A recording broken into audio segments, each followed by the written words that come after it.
നാത്തൂനൊരു birthday surprise കൊടുക്കാൻ വേണ്ടിയിട്ട് ബുദ്ധിയില്ലാത്ത ചെറിയ നാത്തൂനുമായിട്ടാണ് ഈ രാത്രിയിൽ ഞങ്ങളിവിടെ നിൽക്കുന്നത്. ഗിഫ്റ്റ് എന്നൊക്കെ പറഞ്ഞ് സഞ്ജീവ് എന്തൊക്കെയോ വാരിയിട്ടുണ്ട് വന്നിട്ടുണ്ട്.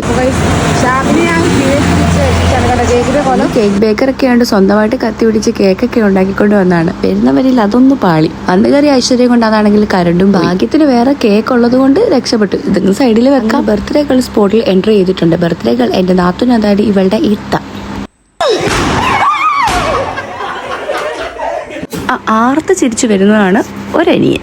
അങ്ങനെ ഐശ്വര്യമായിട്ട് സുനു ബർത്ത്ഡേയുടെ വട്ടക്കണ്ണാടി തൊപ്പിയും വെച്ചു. ഈ നിൽക്കുന്നതാണ് സുനുവിന്റെ ഹസ്ബൻഡ്. പുള്ളി പറഞ്ഞിട്ടാണ് കേട്ടോ നമ്മൾ ഈ കളത്തിലുള്ള സർപ്രൈസ് എല്ലാം റെഡിയാക്കിയത്. അങ്ങനെ ഹസ്ബൻഡിന്റെ കയ്യിൽ നിന്ന് ഗിഫ്റ്റ് കിട്ടി നാണിച്ച് നിൽക്കുന്ന സുനയെ നമ്മളിപ്പോൾ കണ്ടുകൊണ്ടിരിക്കുന്നത്. എവിടെ ആർക്ക് എന്ത് വേണ്ടെന്ന് പറയാൻ നിൽക്കുന്നതാണ് ഈ കേക്ക് തിന്നുകൊണ്ടിരിക്കുന്ന സാധനം. ന്യൂസിന്റെ കേക്ക് തിന്നിട്ട് കിറങ്ങി നിൽക്കുന്ന അനിയനാണ് ഈ നിൽക്കുന്നത്. ഇനിയാണ് ഗിഫ്റ്റ് പൊട്ടിക്കൽ. ഫസ്റ്റ് തന്നെ ഫ്രീ ആയിട്ട് കിട്ടിയ ടവലാണ് കിട്ടുന്നത്. ഗിഫ്റ്റ് കിട്ടി നാണിച്ചിരിക്കുന്ന സുനയ്യ. ഇനിയാണ് കേക്ക് അറ്റാക്ക്. ലാസ്റ്റ് നമ്മൾ ഫുഡ് കഴിക്കാൻ പോയി. ബുദ്ധിയില്ലാത്ത നാത്തൂനുള്ളതുകൊണ്ട് കുട്ടിക്ക് കളിക്കാൻ ആളെയും കിട്ടി.